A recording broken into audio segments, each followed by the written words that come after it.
In 2008, I launched New South Media with the mission to tell West Virginia's stories.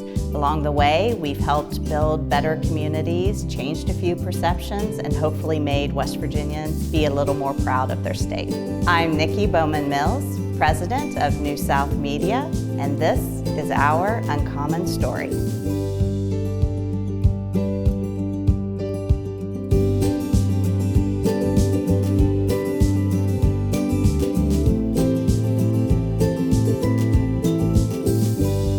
What started as one publication, which was West Virginia Living, we've grown to 13 employees and 90 publications. I grew up in Clay County in a trailer park in Turin. That was the foundations of who I became. I lived with my grandmother for a while, and she always would take me to the library. And my favorite magazine was National Geographic. That was my window to the world. When I was in the 4th grade, I wrote a letter to the editor, and I said, someday, when I grow up, I want to write for you. Many weeks later, I got this envelope and I was so excited, and I opened it up, and up at the top, someone had written, "Before you sit down to write, you have to stand up and live." As I grew up, I once had a teacher, she said, "Ain't isn't a word." I remember just sitting there thinking, ain't isn't a word. My dad says ain't. It was the first time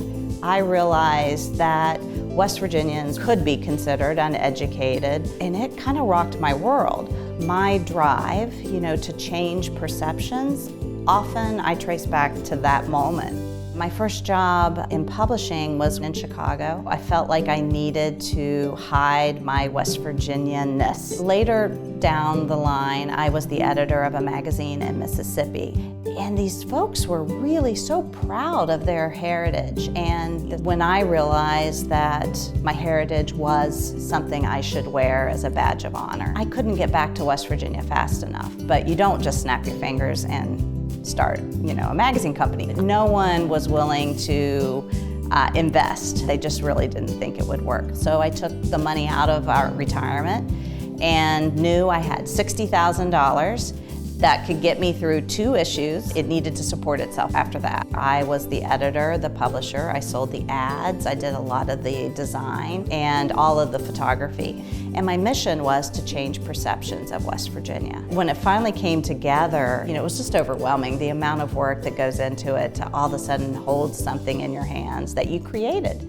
Early on, I get a phone call from someone who said, "I'm from New Jersey. My husband accepted a job at WVU. I was never going to move to West Virginia." And she said, "But then I get this magazine, and I just wanted to call and tell you that we've put the house up for sale in New Jersey, and I can't wait to eat at the Polka Dot Diner in Fairmont."